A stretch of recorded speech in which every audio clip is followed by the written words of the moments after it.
Hi everyone, and welcome back to our life learning lessons. Hope you're all safe and well and washing your hands and wearing your masks and social distancing. Hi everybody, welcome back. Today we're going to be talking about the American white birch tree, and you can see there's one right here behind us, and we love it.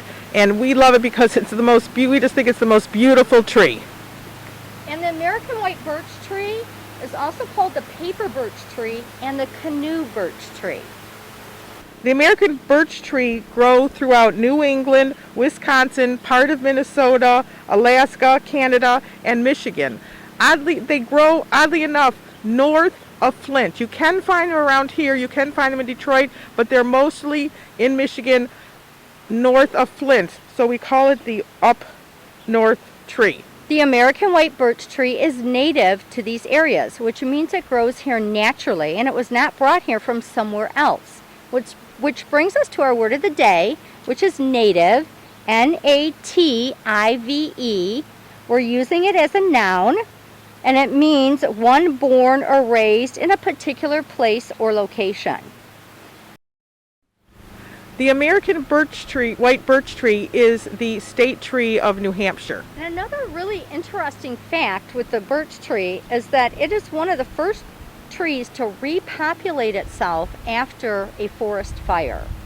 When you see white birch trees, you'll also often see beech trees because they're friends. They like to grow near each other. So when you see one, you'll often see the other, and you'll often also see lots of moose because the moose tend to live where there are white birch trees. You usually see the moose in Canada or Alaska, further north than Michigan, but you often see them around the white birch trees. So when these trees grow in forest, they usually have one trunk, but when they grow near homes, like this one is right here, they can have one trunk that branches out with several limbs. So you can see this tree has 4 distinct trunks, and if you look up, you can see from the trunk, now it's starting to branch off.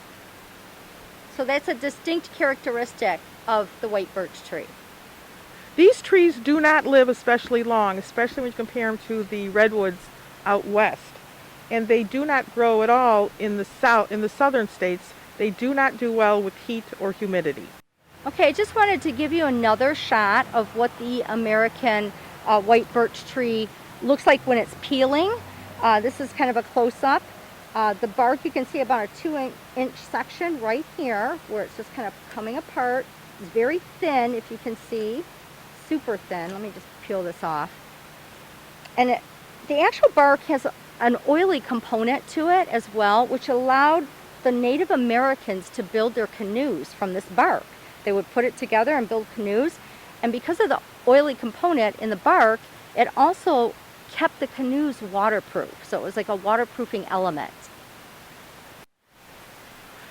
As we said, we love this tree. One of the reasons we love it so much is because it's just a beautiful white. But the white birch tree only happens in adult trees. When the trees are younger, they're usually a reddish brown, and they only turn white, their distinctive white color with the black markings, when the tree is older. And in the fall, the leaves turn a bright, bright yellow, which is another beautiful contrast with the light color of the bark of the birch tree. So as Miss D said, this tree was widely used by Native Americans to make canoes because the bark is so water resistant, really almost waterproof because of the oil. But it's also used for firewood, paper, to make snowshoes, to make sleds, to make popsicle sticks, furniture, flooring, spears, and bows. So this tree has a lot of uses. And birch branches can also be used for decorative purposes. I just threw these in this urn. I haven't had a chance to get all my pots planted yet, but when I do, I will use some of these branches to decorate my pots.